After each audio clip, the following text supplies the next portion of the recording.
Hey, this is News from Heaven, and today we're talking about the state of married couples after death. It's actually a question that we get quite a lot from people because we do this channel where we're talking about the continuation of consciousness on the other side after dying. And some people, the conversation is, does consciousness survive or not survive? But other people, once you start to feel like it does, what transfers from here to there? And which is really a question of what's important in life, and particularly around relationships, lifelong relationships like marriage. Does that matter anymore? If we're leaving the physical world behind, will I get to, or will I have to keep doing that? So that's what we're going to dive into here today. This is from Swedenborg's book, Conjugial Love, sometimes translated Marriage Love. And we're going to number 45. And looking at exactly what we told you we'd be looking at, the state of married couples after death. So what does Swedenborg learn if he's really day tripping to the afterlife anytime he wants to? How similar is it to what we got here? And how much do the institutions, does it matter whether or not is it rigid or unrigid? That's the question, and I think I'll be explaining what I'm talking about there. I have just demonstrated the existence of marriage in the heavens.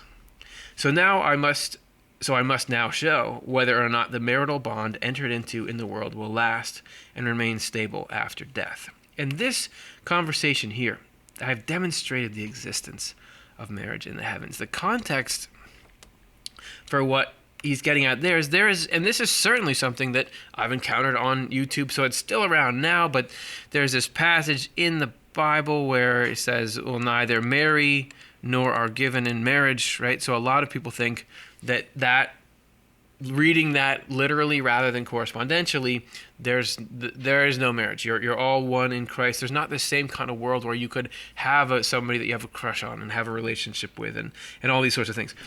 Swedenborg is saying, no. That actually is a key part of being alive, but that's not what we're talking about today here. He says he already demonstrated it, so you go take the book and check the numbers just above and see how you like it. But now he's talking about whether the marital bond entered into in the world will last and remain stable after death. So particularly, so the thing can exist, you can have a couple, right? But does it matter what happened here? Since this is not a matter of judgment, but of experience, I didn't just think about this, I saw it and I'm reporting it. Something I have been given by associating with angels and spirits, it is for me to pass on, but in such a way as to gain support from reason. Okay, so we'll see if it makes sense. And really, you can't go around taking Swedenborg's word for anything if it doesn't make sense. And sure, not immediately, but if you go through how life here is structured, eventually you get to, okay, I see that that's systematic. I see how it's not arbitrary. I see how it reflects the kind of systems we see in life. Do we see the same kind of reflection here? Because I think people are, when they think about the idea of something like marriage continuing after death, it's like, well, isn't it just this thing we made up? Or if I don't like somebody, do I have to stay married to them, which seems unreasonably rigid? Let's see if we can find any support from reason. I'm not saying we will, but we're going to try. To know about this is something married couples hope and long for. Okay, so here's our target audience here. They want to know about the future state of their life, which is just like saying, am I going to be conscious in the next life? Am I going to be in a state that I recognize? For husbands who have loved their wives, if their wives are dead, want to know whether all is well with them. Oh, and it's not just married couples, but anybody. But that's just such a poignant thing that what we want to know is just, first of all, even separate from how we're feeling about our state. And we get this with people who are wondering about the other kinds of relatives or friends that have died. For a second, you're not even thinking about what's going to go on with me. You're just thinking, are they okay? Are they all right? Because it's so crushing to have somebody die, to have somebody that it seems like their ability to even live and be happy has just been snuffed out. And to just wait, are they okay? And somebody that you've cared about or cared for, and do they have the things that they need to be happy there? So I feel like that's touching. And whether they will meet again, and likewise, wives who have loved their husbands. Many couples, too, want to know in advance whether they will be parted after death or will live together. So this is while you're still in the world. Like, what are we in here? Is this a permanent thing or is this a temporary thing? And this is beyond just whether or not they still exist, but what's going to be going on for us? And look at this. This is hilarious, I think. Those whose dispositions are not in harmony want to know if they will be parted. Those whose dispositions are in harmony, whether they will live together. Because if it's like, this is not, this structure that we put around, this is not good, and I don't want to have to be trapped in this forever. Those people are like, we don't have to stay together, right? But the people who want to are like, well, will we get to? And we often get people on this channel saying, yeah, I'm here, and my person I love is there. Are they just moving on without me? Do they remember? Do I have to worry about that since I'm not here? Am I falling behind? So to satisfy these wishes, I shall pass on my experiences in the following sequence. So and we definitely get this from both of these sides. So before we go to this sequence, I want to riff on this for just a little bit, because this is the rigid versus not rigid thing. So, it's how much is God, if I could articulate what I think this is saying, it is how much is God a stickler for arbitrary rules, and how much is God understanding and accommodating to where we are. Because you can say, let's say we drive off and we go to Las Vegas and you get married. So who even dictates whether or not you're married? It's some person that we've said this person can convey a marriage license according to what? Sometimes according to a particular religious institution, which used to be in a lot of places, and some places still is, the same as government. Or it's like a government, you can be a justice of the peace. I don't even know how it works, but some people here just said that this person can say that you two are technically married. And so what about this structure would make it hold or last? Especially if having these two people together is not something that is causing harm for them or something, or not something that they love.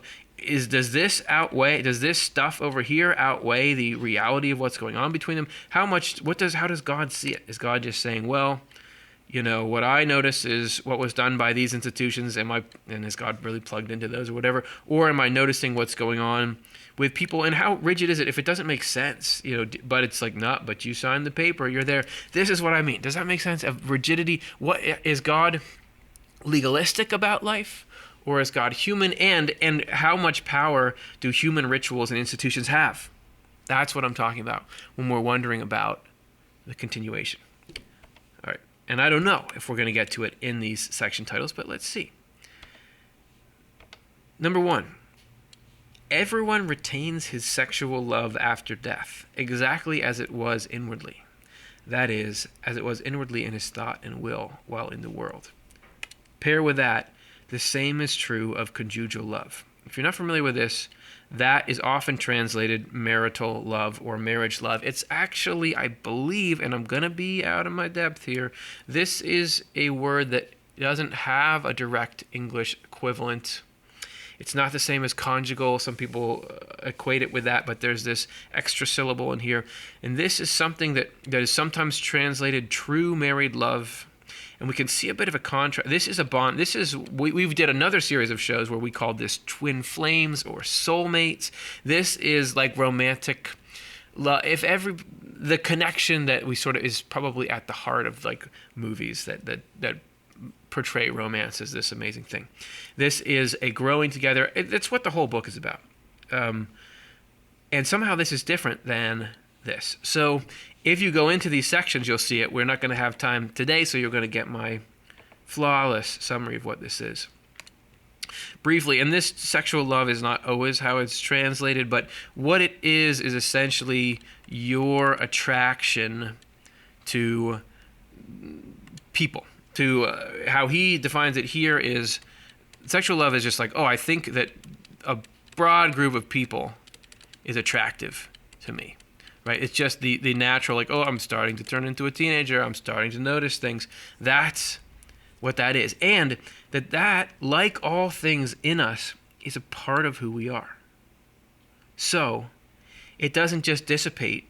I think that the thinking back here, the existence of marriage in the heavens, and people saying, well, look, it says here that they neither marry nor are given in marriage, but are like the angels in heaven, imagining that angels are something much different than human beings, and that maybe they have heads and hands and arms and things like human beings, but as far as what they want and what they feel, they're, something that preoccupies so much of the human race, which is like, oh, does this person like me? I like them.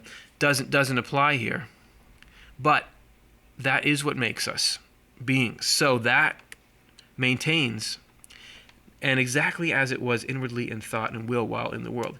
The same is true of conjugal love. And the way that he describes conjugal love is it has some similarities with this, like the feelings of attraction you can have for any number of people.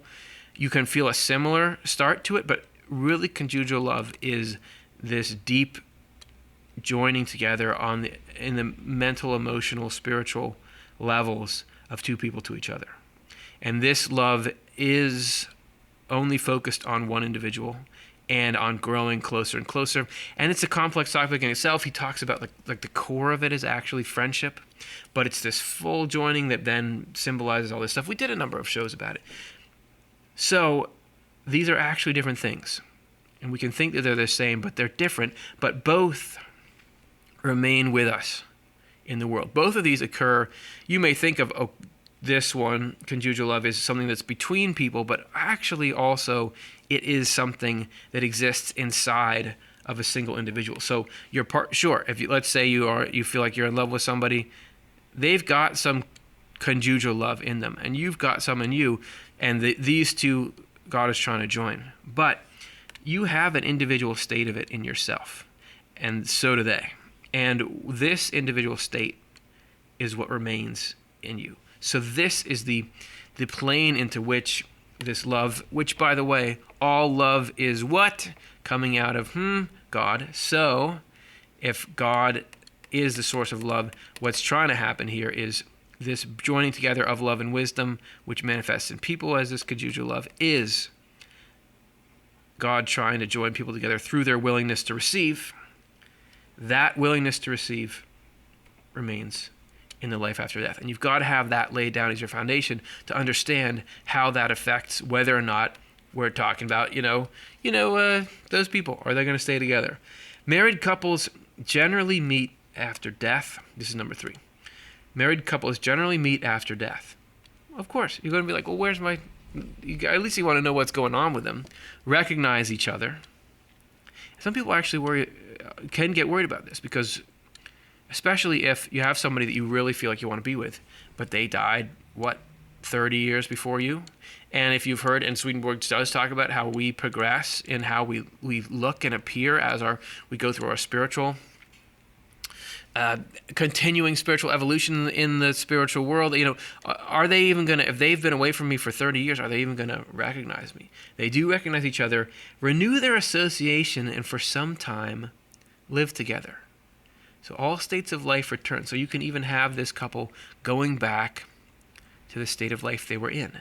This happens in their first state while they are concerned with outward matters as in the world. And I would say particularly, if people, never mind. I was going to say if people sync up when they're both in that outward state, but there's no time and space. So eventually you get to this point where you sync up and you can sort of live together. And a lot of this is, again, a microcosm of this is how everybody's life is with everything. It's not that you had your life in the world up like this and then there's something unintelligible that is your life after death. Actually, the initial states are very similar, just on a spiritual level, that you can actually wake up and have such a similar life that initially you get welcomed by these angels and it's great and everything, but you can actually have a state of life where you, after a while, you don't really realize you've died. There's similar enough circumstances and all that, and that's because this is getting you to start to investigate the states of heart and mind that were behind how you reacted to the world around you. And so this first state, things are similar. And so you can get together and have this similar kind of life. And here's where we start to get into, I believe, our rigidity question.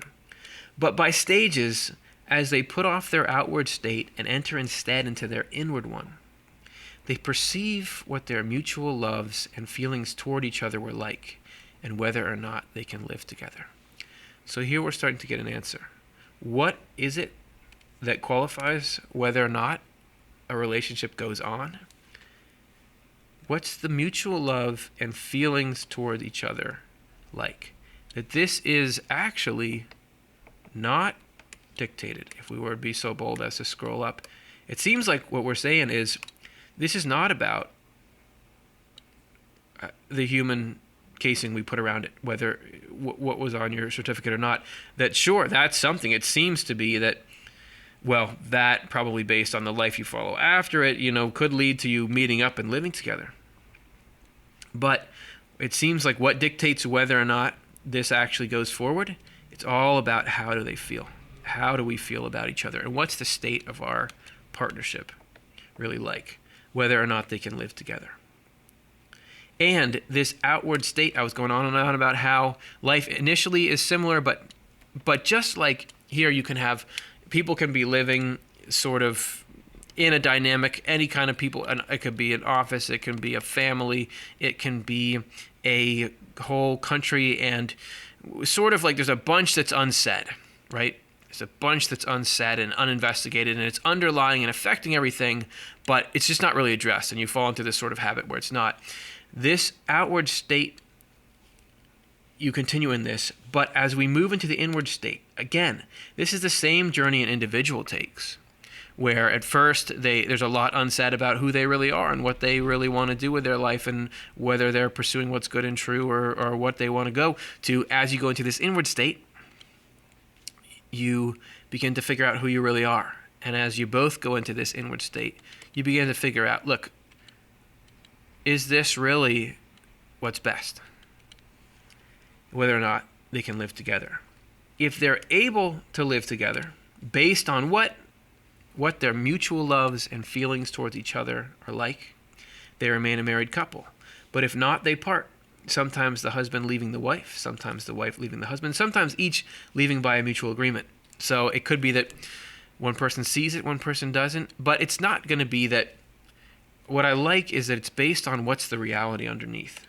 It's not going to be that one person thinks this could really work and it really could, but the other person doesn't want. This is, do we have it or not? There is a reality in the middle. So this would be to the people who are wondering, do I have to stay in? And it could be just a relationship that doesn't seem to work, but it can be abusive relationships. There's all kinds of histories of people feeling like for religious reasons they have to be in something that's harming them. So here it's seeming to say, look, if it's not there spiritually, if it's not there internally, meaning if it's not a marriage in the hearts and minds, you're never going to be forced to live one externally. In this case, a man is given a suitable wife and the woman likewise a husband. So you go out and date again or something, but and you find somebody who works with you. Married couples enjoy living together in the same way as in the world, but this is more pleasant and blessed. It does not, however, lead to the procreation of children, but their place is taken by spiritual offspring, love and wisdom. I think we've got a euphemism here, right? That you still have sex is what this is saying. Although there's all the other kinds of living together. And this is again a message that spreads out to the rest of life. Swedenborg is adamant that the life we have in the next world resembles this one, in that there are social interactions, there are people, there are vocations, there are environments. The nature of them is upgraded and changed, but there are a lot of elements that you would recognize it from this life. So even the intimate romantic parts of partnerships are still there. This is so interesting, and I can't say I fully understand what this means. It does not, however, lead to the procreation of children. All people have to start in the physical plane. So you can't have someone who is born in the spiritual world. And we go into that in depth in certain shows, but there's an outer foundational level. It's why we have to put up with living in this world. There's something critical that is established here. It seems like it can be established very quickly in people who die very young, but it has to happen here. That's not to say, let's say you couldn't have kids here and you really, I wish I could have kids, but I can't. Swedenborg does talk a lot about angel parents and how there are people babies, unfortunately, who are dying all the time in this world. And those babies, when they go to the afterlife, are still babies. And so they need to be cared for and nurtured and brought up. And there are people who absolutely, to as much as their nature wants, get to raise these as their own children. So it's not that experience can't happen, but the relations between a married couple in the afterlife do not lead to creating children, but they do something else. Right? This is that upgrade taken by spiritual offspring, love and wisdom. We always talk about joining love and wisdom is so important, receiving love and wisdom is so important. Somehow you can get together, because part of what we're doing in the human race is continuing the human race, right? And there's got to be some kind of corresponding thing that can come out of partnerships in the afterlife. So this is somehow love and wisdom are being born out of these relationships. And, let's dive into that sometime. What could that mean? Suffice to say for now, it's important and it's good. This is what happens to those who go to heaven, meaning this whole thing we've just read above, but not to those who go to hell, because hell, in brief, hell is the state of mind where you love yourself above all things and despise other people as basically things you can use, which is not conducive to a loving friendship and partnership. So, I don't know what I'm drawing there. So, hell, not that there's not relationships in hell, and not that there's not couplings and that sort of thing, but it's a very different spirit behind it. I shall now explain how each of these statements can be demonstrated and proved. Okay, here we go. Oh, that's the end, because they're there. You can go check them out. That is the summary, though, the flyover of what it is, the state of married couples after death. So let me know in the comments, is that comforting? Is that distressing? Does that address the rigidity? Was that even the question? Do you have other questions about it? And what can we do? Can anything from that lead us to try to be better participants in life or participants in the relationships that we're in here? These are the things I want to know. Thanks so much for watching, and I'll see you next time. I don't know when next time is, because you can click on videos whenever. This may be the very last time ever, and if so, it's been a great ride. Either way, talk to you soon.